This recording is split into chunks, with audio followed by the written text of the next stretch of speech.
All right, hello, welcome everyone to Coach's Corner. So we got the crew here, of course, myself, Bam, Ramsey, and Tony. We are going to be talking about Pokemon Trainer. The hat, got to come in themed, and yeah, just this character in general. I feel like obviously this character had a very big debut with Tweak winning. What was it? It was the Texas tournament. I know this. Low tier. Low tier city. I was thinking low tide Yeah, the whole time. I'm like, no, that's not that yeah, one. Yeah, low yeah. tier city. So obviously that was the big debut for the character, right? Getting second place at Evo as well. So Tweak was pretty much like the forefront that pushed that character at least at a top level. A little bit before that, we saw Ned competing at a like that top 32, Yeah, top 16 level with the and character. even Leffen over in Oh Europe, yeah, and that's right, Leffen. Yeah, Yeah, yeah. beating Leffen played the beating character. Salem in the Yeah. beef with PT. Yeah, Leffen. I think Leffen really put the character on the map because he's such a big personality. He's gonna pull people in. Right, Yeah, and yeah. Leffen, yeah, Leffen played the character right out the gate. So Leffen was probably the best like top level representation of the character like right out the gate, and then we saw Tweak really push the character into the like Yeah, top 8, top 2 kind of level for that character. So honestly, like the character had a very good resume for itself. First year of the game, I would say, right? Year one Yeah. of Ultimate, and I would then I yeah, would say Pokemon Trainer had a case for being the strongest character in the game in the first year, yeah. and just in terms of frequency and results. I will say yeah, those nerfs did hurt overall. I know a lot of Pokemon trainer players were like, when the nerf first hit, they're like, oh, okay, like maybe it's not as bad. Maybe the Ivy nerfs and then buffing Charizard isn't as Mhm. bad. But I do think, now that we're about 3 years into the game, looking back, I think the pre-patch version of Pokemon Trainer is just a lot better. Kind of like putting all of your chips in the Ivysaur advantage state, I think was one of the bigger reasons why the character found so much success. So I guess that could be our first talking point to open things up, kind of like the because that is the big thing about trainer, right? You can talk about trainer, and I feel like everyone's like, oh well, now everyone thinks trainer's not that great. It's like, well, remember we did go through nerfs, so I think talking about the PT nerfs would be a really good place to start. Yeah. Ramsey, you want to kick that one off, man? I know. Oh boy. Yeah, your I I know mean your you got to region knows say. a lot about the Yeah, character. You've mained the character, right? You yeah. want to dig up some negative emotion? I'm here for you, man. Okay. Let's start it off, man. Oh, dude. Okay, so I'll be frank. I'll be frank. I was never an Ivysaur trainer. Even when I main Pokemon trainer, I was never an Ivysaur trainer. I think like from the get-go, Ivysaur benefited a lot from like the early meta because early meta it's all about like how good are your punishes. If you punish well, your character is gonna succeed. And Ivy was always good at that, and she still is. I mean, she's not as good, but she still is. But the changes, what they did is they changed how scared you have to be of Ivysaur, and a lot of her neutral. Let me adjust my cam. There you go. A lot of her neutral was her scaring you and using that respect that you're giving Ivy to then get her actual reward. And that dynamic was already kind of present with Charizard, and they kind of made it a bit stronger by like giving him better ways to utilize that pressure. For example, through his Nair being better on Shield or better combo wise. Right. But like that's kind of the thing about the nerf sort of rebalancing, whatever you want to call it, is like Ivysaur's neutral basically got destroyed because in a lot of cases the thing that made her work, which is her punish game, is a lot weaker, and Charizard neutral is better, but it's still not good, and it still does the same thing it always did. So I think like in that sense, the biggest thing the changes did was it just made the character even more Squirtle centric. Mm. Yeah, I definitely see that too, right? Like you said, it's unfortunate because initially there's people, I think people who don't really understand the character, they're like, oh, well, it's like these three different characters, and they have these three completely different styles, right? And then you get in the situation kind of like what you're talking about, where there's a lot of like, there's definitely that overlap that happens with Ivysaur and Charizard. And then, so even when you have those nerfs that happen, it's like, okay, well, it's like, oh, people are like, oh, well, it's okay because you got the buffs from Charizard, but it's just not enough, right? Because he still can't fill that void that how Ivysaur did at the time. And I think that's one of the biggest things like people have been having with in terms of character, like biggest issue.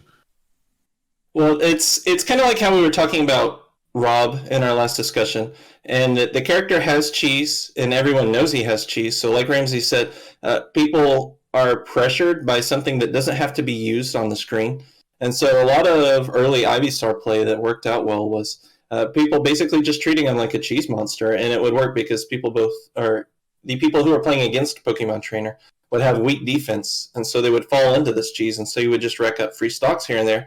And then when people would wise up to it, then they would play around it, and then as long as you were familiar with those play patterns, you could just go ahead and just answer their next level of play. And so after that, you only have one stock as what is effectively the modern Ivysaur, where you have to really work to get these hits because people aren't just going to trip over themselves into everything. I Yeah. think, so, yeah, that is where Tweak really revolutionized the metagame. Because when you look at the way Tweak plays Ivysaur, the way he incorporates like platform play into the character and utilizing that, because it like Ivysaur Becker is basically not parryable. I mean, you could parry like both of the hits, but it's basically not parryable, right? If you get hit by the first hit, you cannot parry the second one. Not like a Crom or a Roynair. So like landing with Ivysaur Becker is it's just one of the best landing arrows in the game, straight up, one of the best. It's sweeping, blah blah blah. And Twig utilizing the platforms to get more mileage out of landing aerials, right? Because you get your landing part without having to rise. You're on the platform, as well as mitigating a lot of Ivysaur's like mobility weakness because she has that, and pressure weakness. Because if you look at PT as a character, they lose to characters that like outwall Squirtle, rush down Ivysaur, and well, I mean, Charizard doesn't really do much. So a lot of characters like Roy Wolf, that outbox Squirtle but rush down Ivysaur, they do really well against PT. But if Ivysaur is on the platform, it's pretty hard to rush her down. And I think like in that sense, a lot of what PT meta has become is utilizing things like platform movements or sticking to Squirtle even though Squirtle could die at any moment, and kind of like instead of focusing on what PT wants to do, focus a little bit more on just counterplaying the opponent specifically, and then when you find the opportunity, you get like the Charizard Becker at 60 to to beat the Peach or Pikachu player when the opportunity arises. And I think like that shift from like, hey, PT has amazing punishes, I'll just look for my punishes, and like at the same time, I have a good neutral because it's like, Squirtle, F tilt, Ivysaur, Razor Leaf, like neutral tools and punish tools. Instead of that, like the focus has really shifted to like, okay, how do I make it as hard as possible for my opponent to abuse my weaknesses? And then maybe if I find the jank, I'll get it, Yeah, no, definitely, man. Yeah, because it was interesting how like you said, we got to a point where it's like a lot of cheese. Then people understood the cheese. They're like, all right, I know this stuff is happening. And also people got better at their own stuff, right? Like people like started getting better with other characters. I think that kind of because of Leffen and how he would play the game just right out the gate, there was kind of a big like meta boost that happened with Pokemon Trainer, right? So you saw people already having a quick rush to just what's the new tech with the character? How are we going to get optimized Squirtle combos, right? People were optimizing Squirtle combos way before we were even seeing like some of the like jab back air and all that stuff for Roy and stuff. You know what I mean? Like that stuff was happening very, very early.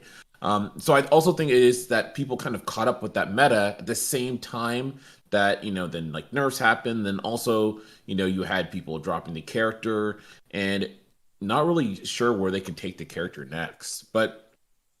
I mean, obviously we have Quidd now, right? Like Quidd was able to do the damn thing. And me personally, I'm definitely not an expert on the character, but I do think that the character has been I think people kind of forgot like how strong the character could be, right? And in my eyes. And I want to hear like again from you, Ramsey, and like all you guys, what do you think about that kind of win? Was that kind of just like a fluke, like yo, everyone forgot about me, so let me just get my Ivysaur dares and stuff because you guys don't even know how to play this character anymore? Or is it something different? Is there a paradigm shift that kind of happened there with Quidd, and is that something that we can see repeated, right? Can we see this character come back again? Because I'd love to see Pokemon Trainer back into the meta, but don't see many people playing the character. Yeah, okay, so for me, I think so that top 8, there was definitely some matchups that were in favor of Pokemon Trainer. I think Mm. a very simple way to think about Pokemon Trainer matchups is if Ivy can like tango and neutral against the character, you probably lose the trainer. Or if like your character doesn't beat Ivysaur in neutral enough, then it's going to be a problem. And Peach is like a very like immobile character that notoriously loses to like zoners that can keep her out because she doesn't have the speed to close the gap, right? And her advantage stage has to be like really worth it against those type of characters. And if Ivysaur can just not worry about you, you're in for a pretty rough ride because then that means you're probably going to struggle against the other two as well, right? Because Ivy I would argue has the worst neutral of all three of them. So even when you look at the character like lineup within Let's Make Big Moves, obviously a lot of top level players did have to drop out, but even just like the character pool, it was a very like year one ultimate character pool, right? Like we saw just I think the only DLC character that came close to like making it into that top 8 was Sephiroth at ninth. So I think keeping in mind the character pool that was there, and I'm not even talking about the talent pool. Obviously, like all those players were still really good, but like the character pool there, you just got to keep it in mind. For me, I really want to go on the point that Pokemon Trainers meta was like hard pushed year one, and I don't want to say the meta was carried by the players, but it was like a mix of things, right? Like you have amazing players like Leffen and Tweak who are like known for pushing characters' boundaries way farther than like a lot of other like whole communities. Like literally, oh, like there's a community of people that are trying to push this meta, and then like Leffen and Tweak are people that like can solo like look at a character and be like, okay, like actually you want to do this, right? And like they also have like the top player skill to show it in tournament too, right? So they had the character had that going for it. Plus, everyone didn't know all of their punish game. So I feel like Pokemon, like the move Switch, it's a very broken move year one. Year three, I don't think it's that broken. Like it's good, don't get me wrong, but like having a frame one out that does not move you, does not change your position, it's probably one of the weaker frame one options. Like I almost want to say like Snake Grenade's better than Pokemon Switch. Like for sure Luigi Down B is better than Switch, right? Like in terms of like the frame one outs, you don't have to worry about a reversal hitting you if you wait. But if you're going against Luigi, you have to position yourself like X amount of space away. Oh, it's a Snake Grenade. Like I want to be X amount of distance away, or I want to hit a certain part of his body, right? Pokemon Switch, like after they come out of the switch, they still have to like start up an air dodge or a move, right? So it's arguably one of the worst frame one outs in the game. But when everyone does not know their conversions because it's year one, all of a sudden it's a great option because everyone's like trying to do their bread and butter in tournament. Pokemon Switch, oh my goodness, reversal, just like all of a sudden the character's way better. Because to me, like Ramsey said it earlier, the character's so dependent on Squirtle because the character's advantage state is super strong, but the character's disadvantage is really bad. You have no air mobility. Your frame one out pauses your air acceleration. Like if you don't win those first interactions with Squirtle, you're going to get shit on super hard. But if you do win those interactions with Squirtle, it's a very glass cannon character in that macro sense. For sure. And that like to me, like I still think Pokemon Trainer is a character you have to respect, but like you won't see me putting Pokemon Trainer on like my top 10. Like it's not like for me it's not going to happen because in my opinion, like there was a bunch of like moves and like how the meta was year one is like so different now, and the character feels a lot more solved, and like there is a bunch you still have to respect. Like it's still hard to hit Squirtle and neutral and stuff, but like the character feels so reliant on those things. I still think it's a top tier character, but for me I put it more on like the maybe like 10 through 20-ish, maybe 15 through 20-ish for myself. Gatekeeper area. Gatekeeper top tier is perfectly. Yeah. I get you. Yeah. So I think what I personally took away from the year one of Pokemon Trainer is that I think when you kind of look at that character at surface level, you're thinking, well, there's 3 characters, which means it's going to be 3 times as hard to really get the character up to snuff. But I think that what I underestimated was the skill floor for learning a character in Ultimate, just to get it up to par for just a stock or two of play, was it's not as difficult as I was expecting it to be. And so I think what we really saw in the beginning of the game was that you had 3 matchups which you have to learn, or else their gimmicks are going to work on you. And it was more a matter of that being more at play than you needing to learn 80 matchups 3 times. So it's not that you didn't need to learn other matchups. It's more a matter of if you know the cheese with one character, you probably know how to dodge it with multiple characters. And so that's part of why I personally believe that we saw a boost from Pokemon Trainer at the start of the game. Yeah. It's just that gimmick effect. Regarding Quidd in particular, something I actually have a divergence of opinion from Charles on this. My perspective of Quidd's success there was more so based around Ivysaur, not as a zoner, but specifically in his ability to pit people and bait them into coming in at him like a zoner. But then he was using more universal tools to get out of spots against Mutace in particular. Like, I think his very first stock against Mutace was literally just him using ledge get up into grabbing Mutace and just backthrowing him. And then Mutace mistimed a Peach Forder. So, much like you said, Mutace making very small mistakes in his advantage state were things that Quidd was capitalizing on more than he was actually creating his openings. And so he would essentially corner himself regularly, and then Mutace was not taking advantage of that. And then we would see Mutace start to be more turtley on his last stock, and that was why he was able to make almost a reverse 3-stock every single game. And that's essentially what it looked like, is Mutace being demolished, and then he would destroy Quidd's Charizard, he would counter hit, and basically use his reach to out-disjoint Squirtle, versus then he struggled with his Ivysaur because, Ivysaur I would say has the least range among Charizard and Squirtle, or not least range, but the least range relative to Squirtle. Yeah, like true range. And, and then like Charizard just being able to jump around and then suddenly burst out with a back air. Things like that are just things that Ivysaur can't really threaten you with. And then the things that he does aren't very threatening. Like if you care about getting hit by Ivysaur dash attack, there was a lot of play that happened up to that point. Yeah. So I think typically most players are going to lose to Squirtle's range superiority of the three. And I think what Quidd really brought new to the table is using the disjoint of Ivysaur along with his universally applicable skills and positions, and how people tried to play around that. Interesting enough, he really did use a lot of fairs. That's one of the biggest things I saw, like from him, like in terms of the typical Ivysaur play. Like you said, Tweak was definitely one who really pushed that, like the bear meta, right? And like bear is already a really strong tool.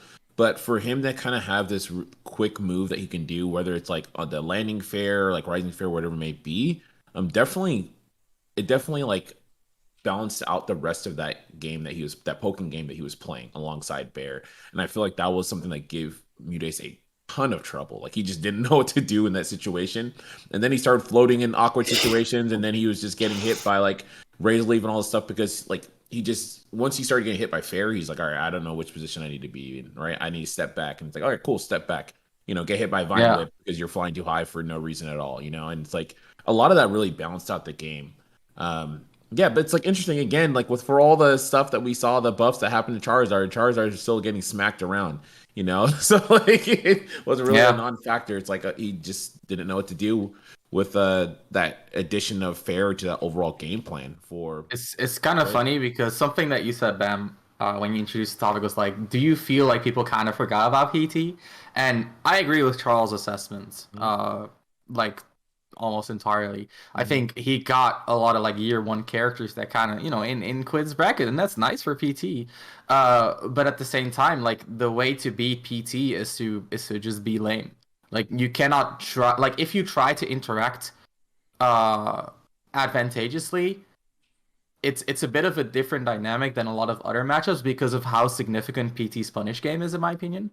And I think in a lot of situations when interacting with PT, you have to be a little bit more advantaged than you normally are just to minimize the risk of a potential reversal. So if you look at what Tony said, Mutace ledge trapping Ivysaur, missing a fair, and getting back thrown. Now, well, of course, that shouldn't happen at top level, but at the same time, it kind of goes to show how thin the margins are, and the same goes for like Squirtle, right? Squirtle is a small character. He's a little bit slow as well. So in a lot of cases, if you want to play against Squirtle, you just gotta play like pretty darn defensively. And Tony, something that Tony said that I wanted to bring up as well is like Quidd cornered himself quite a bit, I feel like, and people feel like that's enough of an advantage to kind of like, set up your pressure, stuff like that. And I think what Quidd did really well is to give people that sense of security and then just like play the risk reward and just be like, okay, I'm gonna get hit here every so often. I'm gonna make it out, and if I hit you once, like you're gonna take a 50% Squirtle combo, you're gonna get juggled by my Ivysaur, and people like it just felt like people weren't as comfortable with the risk reward as they should have been. Especially noticeable in the grand finals with Cola, where I felt like Cola definitely interacted at moments where I was like, okay, it's definitely clear to me that Cola's mentality here is I'm gonna outplay Quidd, rather than his mentality being this is a good situation for Roy, which is something that happens a lot in tournament, honestly. But still, for like PT is one of the best characters at abusing that. Mm-hmm. Yeah, no, I agree with that. One thing I wanted to ask you three, right? So I know I used to talk to like Apostle about this and a couple other people as well, but I always thought that when we initially saw PT kind of rise, right, in year one of the biggest things I thought would help people have a better understanding of how they should utilize the character is less so much of like we're playing three characters and more of like a stance switch. And now, obviously, fast forward to where we are now, where we have like Pyramithra, who can like obviously have like a better switch in that regard, and A like real that's stance switch essentially- character. yeah, real An stance switch actual character. switch, yeah. Yeah, the actual stance switch character. Do you guys see just kind of that line of thinking being something that still can be done, obviously to a lesser extent than Aegis, but do you think that kind of style can still be played with PT? Do you still feel that kind of we've seen everything, the character has been solved? I know a couple of us already said that already in the course of the conversation, but do you guys think that there's any changes that could be made with this character, or is it kind of just like, oh well, the character will do, if it gets favorable matchups, cool, it'll work out, otherwise it's just gonna kind of be sitting on the sidelines? I think so. Something that I think people underestimate about PT is how much of a snowbally character they are because they cannot switch freely. It's like a set rotation. Mm-hmm. And something that I think has actually improved a lot in the PT meta is especially Quidd did this really well, is just realizing the actual cost of switching Pokemon. Because like Charles said, like Switch can be a good defensive option. I mean, oftentimes it can still get covered, but having an extra frame one option is kind of amazing. But what you can kind of see is that, especially like in early meta, and even when Leffen and Tweak were pushing the character, is that PTs switched and lost games off of switches, and this is something we've seen off of a lot of Pyra Mithra mains too. I actually made a lot of tweets about it, like Spargo just losing games because he goes to Pyra and then loses neutral 4 times and GG. You know what I mean? And so a lot of PTs are more comfortable with switching at the right moments, or let's put it this way, they're more aware of the strategical implications of switching, because what you previously saw again is like you switch to Ivy, you got out of the bad situation, now you're playing Ivy neutral, good job, you lost. And Quidd just turns that around. He's just like, okay, I'll switch to Ivy at the right moment, and then from there, well, for one, because his Ivy's so good, but also because the way he plays Ivy also kind of and this is my interpretation, I'm not sure if this is actually correct, but I feel like when he plays, he's also like, if you leave me alone too much, I'm gonna start switching back to Squirtle. So in that sense, you're kind of forced to punish them for switching, which is something that Quidd then also makes use of. Again, not something that I can say for sure, but that's kind of like, if I were looking at the game and if I were to give a reason for Kola's or Mudace's aggressions or the way they interacted, that is what I would point it to. Yeah, I feel like you're right on that, man. Like that's one of the biggest things I feel like I saw from him. It felt like he just was switching in very smart situations, right? And like you said, like pressure where they recognize like, okay, I gotta be in a range where I can actually pressure this guy, otherwise he's just gonna switch and like let it rock.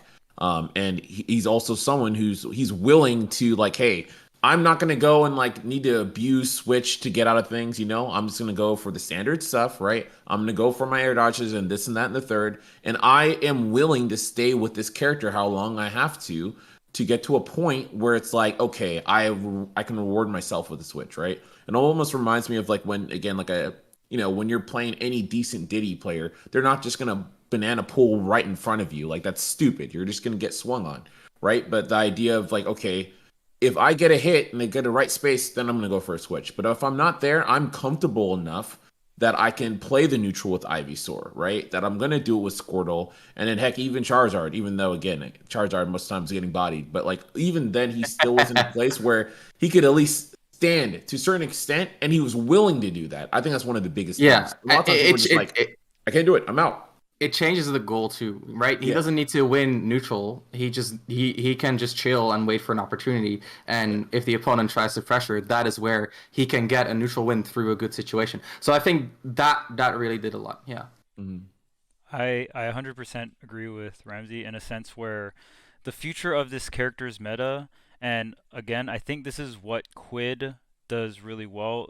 To me, what stands out about Quidd is the the neutral interactions, right? So it's like the counterplay to PT is to lame them out because they are an advantage snowball monster, right? But if you give them too much space, they get to switch to whatever Pokemon they want. Now, I will say it's still hard to do it because if PT was only two Pokemon, I don't know which exact two would be the best combination, but like that would just be better in a sense where it's like it's way easier to be like I'm this one, now I'm that one. Now I'm this one, now I'm that one. The fact that they're three Pokemon, it like helps them, but it doesn't help them in a sense of like, well, if I want to get to this other one, I got to switch twice, right? I think it ultimately hurts them that they Right. have to think about It that definitely part in those does. Yeah. situations. So Yeah. it's like it that kind of sucks, but like in at least like if you're Ivy and then they give you enough space because you generally like, and this is where the matchup thing comes in, right? Like a Fox isn't gonna let Ivy switch. Like Ivy is like, oh, it's go time. Like I'm next to you, I'm fighting you all the time. You have no boxing options. Like I'm Roy, I'm next to you, I'm fighting you. Like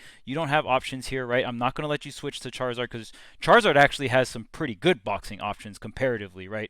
Up smash out of shield, like you have some Yeah. meaty arrows to throw out. You're just faster on the ground. You're faster in a sense where you can like disengage, switch to Squirtle if you need to. Yep. Yeah.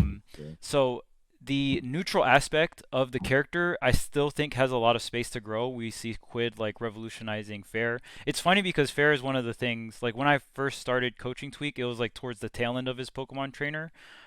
He ended up just dropping the character like as soon as I started coaching. Not as soon as, but like very early on. But one of the You things convinced him to drop PT. I see. well, it's like for That's the narrative, man. for Tweak, True story revealed, PT man. sucks. PT sucks, man. I don't think the character had the tools that he wanted. He likes to have a Yeah. very consistent disadvantage phase, and he also really likes air mobility, which is why you see him Oh, yeah. gravitate towards, very early on in the metagame, you saw him gravitate towards characters like Wolf and Wario. Those are characters that, Roy you know, too. Yeah. right, like they Yeah. have a lot of air mobility. So like he loves those little niche like slight hard drift in or like those little air mobility mix-ups. Yeah. He loves them. Micro spacing, Yes. stuff like that. Yeah. The Lots of player expression in those, so it makes sense. Yeah. Right. So and then like the disadvantage was just not consistent. The air like your air acceleration getting cut. I think he like lost to Pac-Man at one of the tournaments, and it's like it's so hard for any of the Pokemon to get up and over Hydrant, right? Like your best bet is Ivysaur throwing stuff like that. So, but one of the things I actually told Tweak, I was like, you need to like throw out Fair and disadvantage as Ivy because they're giving you space because they're baiting the switch, but you need to start a Fair up and then just fall with it and just be like, Yep. you need to let them know that hey, I'm not scared to swing something that has more range than Nair, and like I'll fast fall into you. Now, obviously, those are like riskier options and stuff like that, but that's actually it's just funny that like Quidd is using Fair, not even in a disadvantaged state, but more so just like cranking it and then like falling down with it in neutral. It's Yeah. because Full it gives you circle. more range, right? Yeah. So Yeah. I feel like the character's neutral has a lot to grow because the early phases of the meta was so pinpointed on like, oh, like I get the throw into Vine Whip, right? Or I just set up for the Ivy Dare.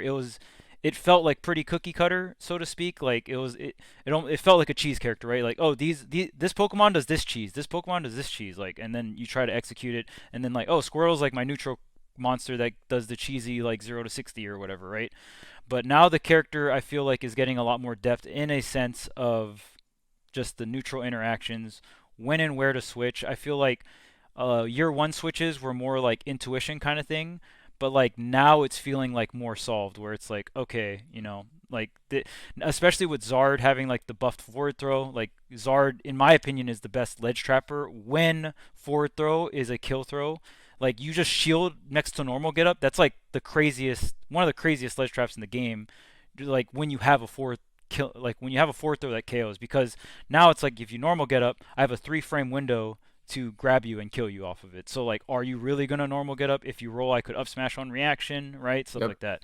So I think like Charizard ledge trapping can be pushed. The neutral, which Quidd is showing, can definitely be pushed. Because again, when you have the Ivysaur and you're playing back to the point where it's like, oh, the threat of the switch to Charizard is making you approach, then all of a sudden like Ivysaur's neutral becomes stronger because you're trying to come into Ivysaur, and depending on the matchup, right? So Right. I definitely think that's where the PT meta can grow and is growing at the moment. And yeah, I still think the character is gonna be relevant going into the future, and I think the character Yeah. still has place to grow. I don't think like it's gotten capped out quite yet. It's Yeah. kind of sick because I think recently, like a PT main found, I'm saying recently, but it's like a few months ago, they discovered that Ivysaur can do like up throw up air, and it's like a frame perfect kill confirm. So like Yeah. the down throw of B just got replaced with a different kill confirm. So like even for a character like Ivysaur, who's probably the most solved out of the 3 months, there's still room to grow. So Yeah. yeah. Tony, what you laughing about, man? I've been thinking about the up throw up B and how long it took Ivysaur players to Up throw up air, yeah, figure yeah, that yeah. out, and that was what came to mind when we were talking about how pushed Pokemon trainers Yeah, was, and I was like, that's exactly oh, we what didn't came figure to out mind. up throw up B. that was the one that slipped, man. Yeah. It was that one, man. So Quidd, I think what he pushed the most was not really reproducible, and that it was timing. So I think that his actual fundamental skill of timing is what got him his placing and his winning at Let's Make Big Moves. I don't think that's something we can really plan around if we are wanting to teach someone else or say, hey, this is how you should be playing the character. Just time everything right. Just get all your Ivysaur down here 2 frames. Like, just do it. That's not really actionable advice. The Pokemon trainer who I think is really taking the character to where he's going to be in the future is Okay. Atelier. Yeah. Yeah. In Japan. So you don't hear it as storied in terms of his results because he does not tend to travel very far. Because he is not getting the best results in Japan, therefore you don't really hear it overseas as much. But he has very solid, very consistent, very respectable placements, very good wins on everyone in Japan. Yeah. And he specifically, so if Quidd specifically puts himself into a stage control disadvantage and then baits the opponent into putting themselves in their own disadvantage, then Atelier, I have a hard time pronouncing his name. Atelier is how you pronounce it. Yeah, Atelier. Okay. So Atelier likes to actually use his weaving movement very similarly to how Tweak used it. And he likes to actually use like Squirtle's back and forth to kind of bait the opponent into either over-committing into a hit, or if they try to overrespect him, he'll actually use that for stage control advantage. And he does a very excellent job at leveraging the pressure that he gains into stage control specifically. And that's also how he earns his Pokemon switches. So he doesn't just do it willy-nilly because he thinks they might not hit him. He specifically earns a position, or he feints them into whiffing something that opens them up so that they are at the frame disadvantage for him to be able to pull off a switch so that they can't immediately pressure him afterwards.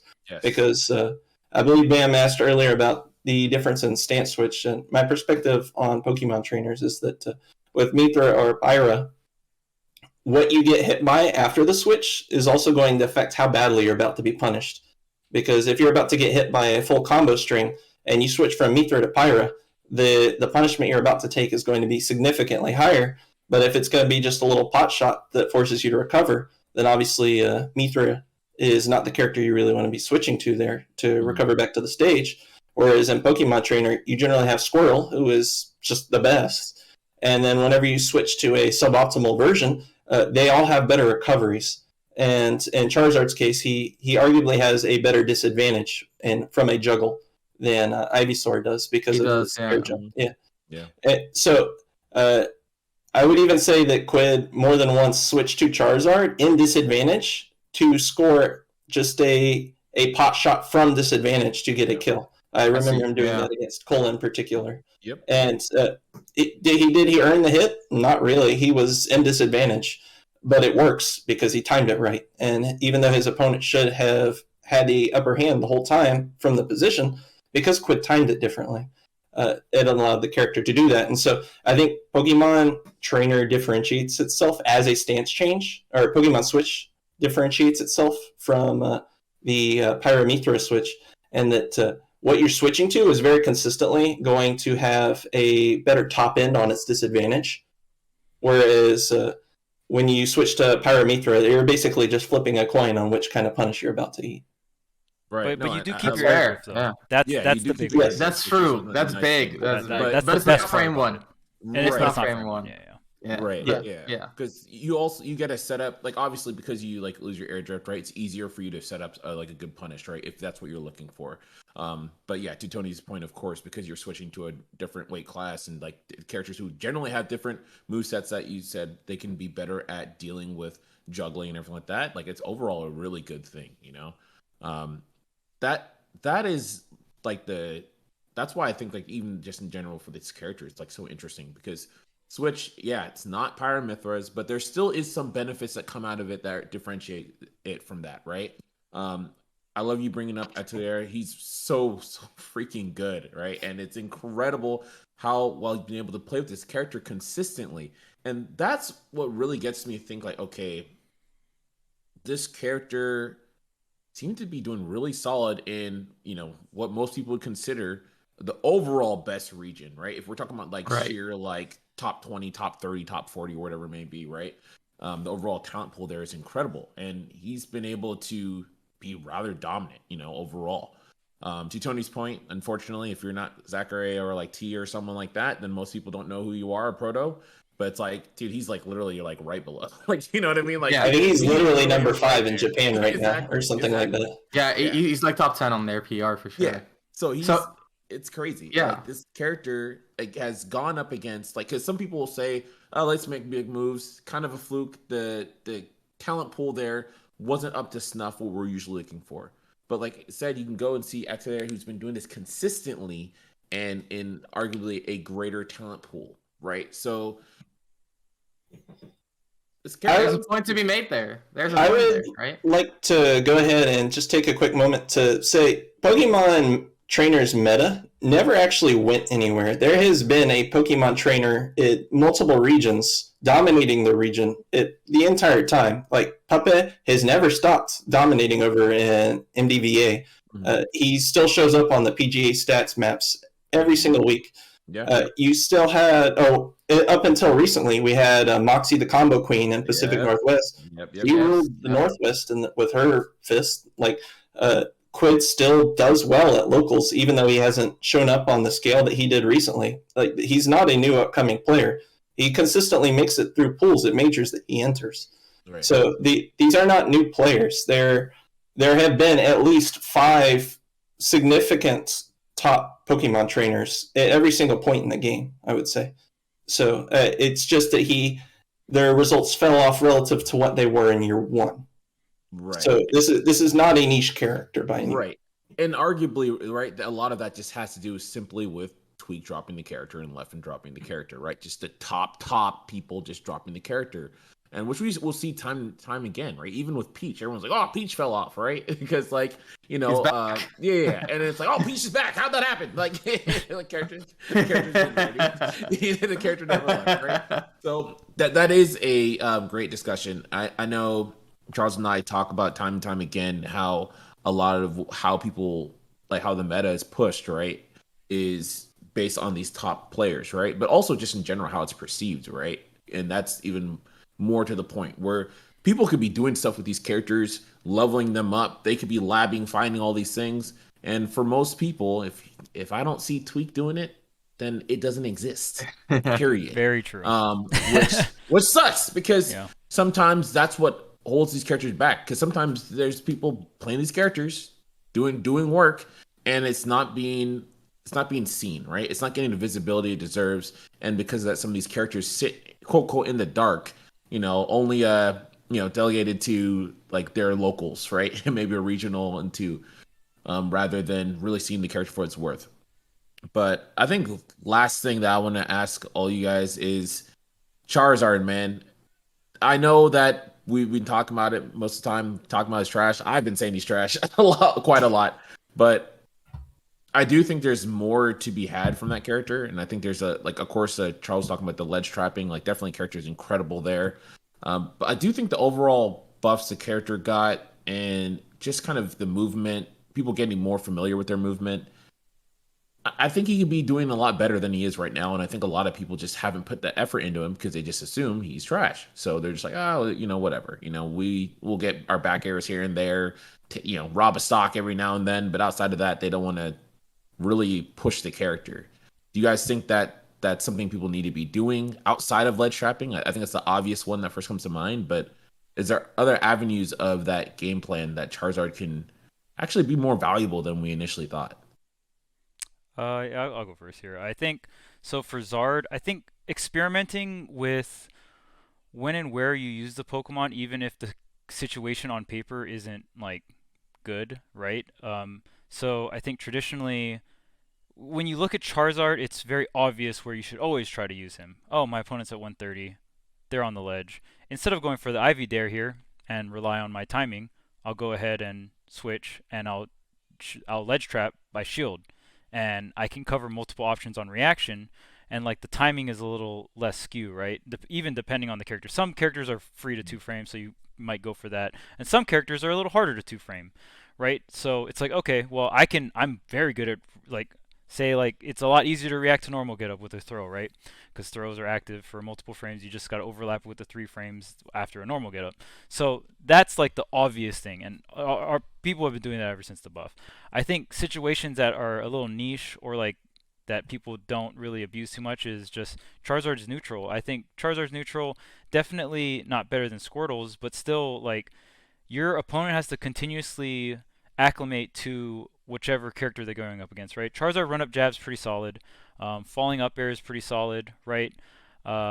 Even just the fact that, like, run up shield with Charizard is even pretty good, right? Your up smash out of shield is like really solid. And the one thing I want to say with Charizard, at low, you probably have the best low percent switch out of combos because you switch into a smaller hurt box.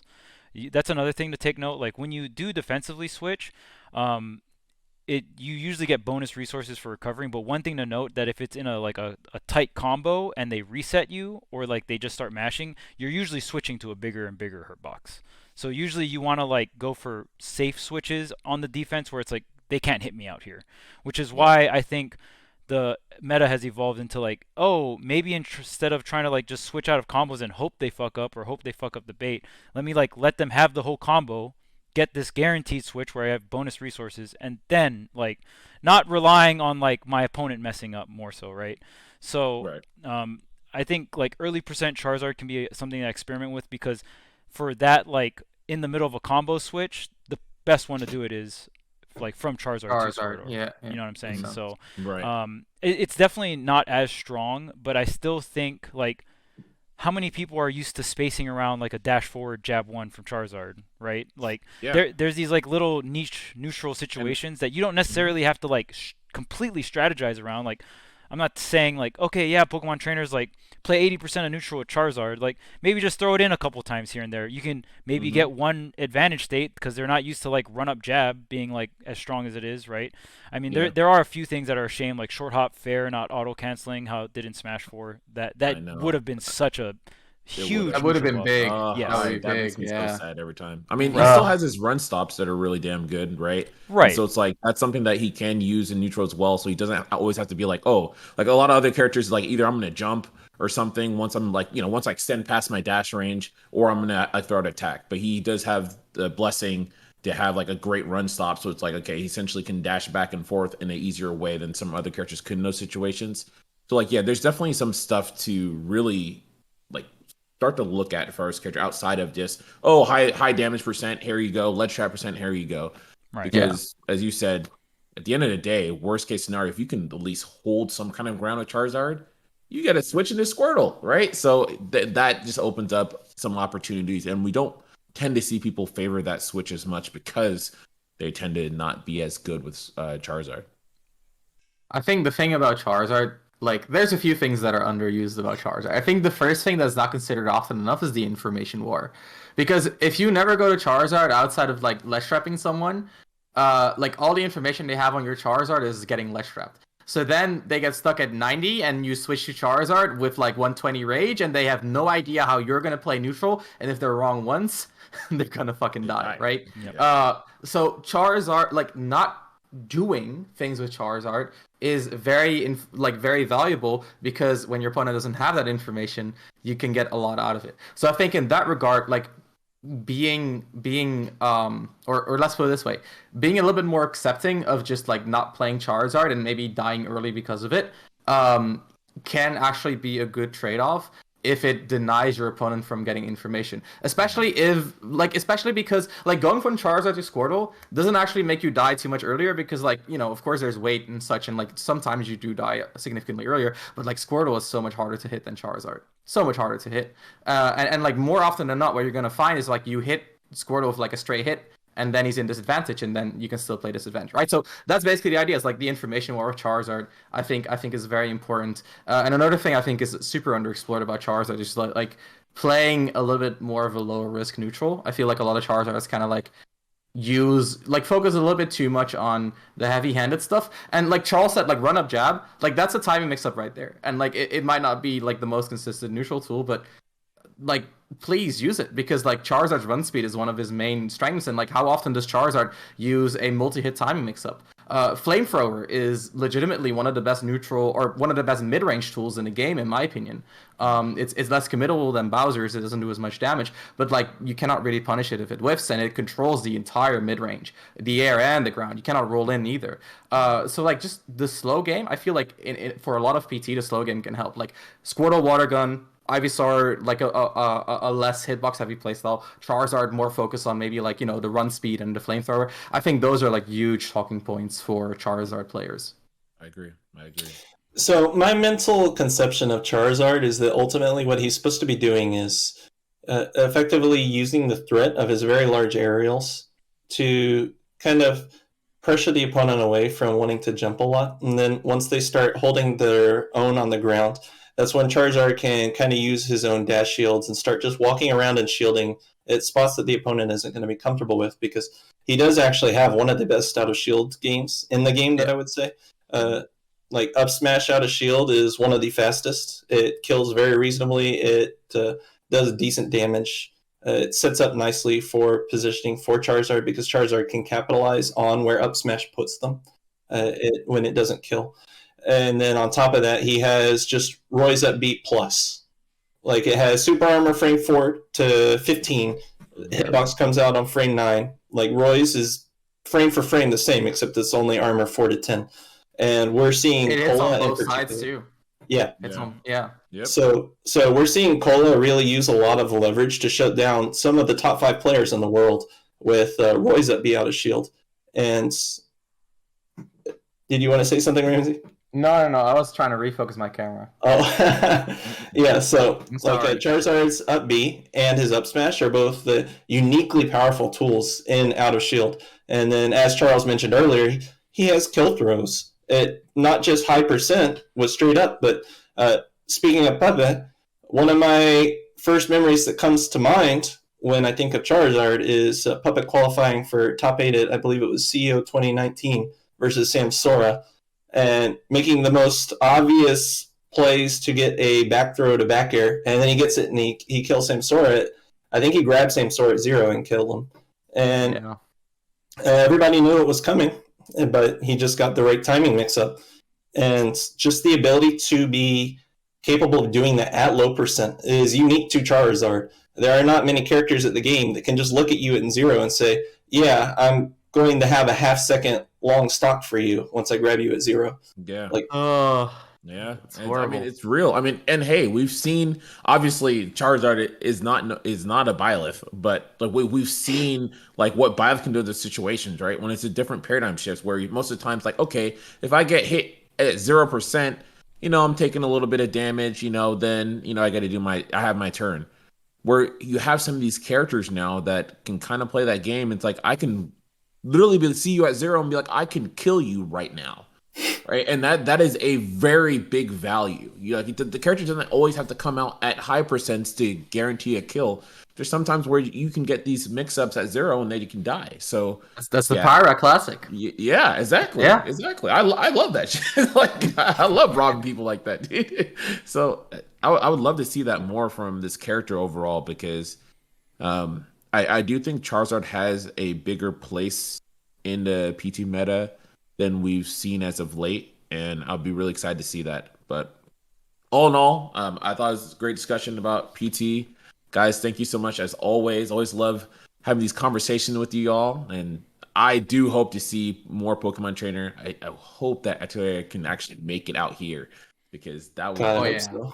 crazy. That would be freaking hype, man. But People were not ready for Quidd. They're going to yeah. be in a world of hurt when Atelier comes Yeah. over. It's crazy. Yeah, definitely, definitely. Well, everyone, thank you so much for joining us here for Coach's Corner. As always, we love when you're able to go ahead and like and follow and subscribe. But thank you so much for joining us, and class dismissed. See you guys next time.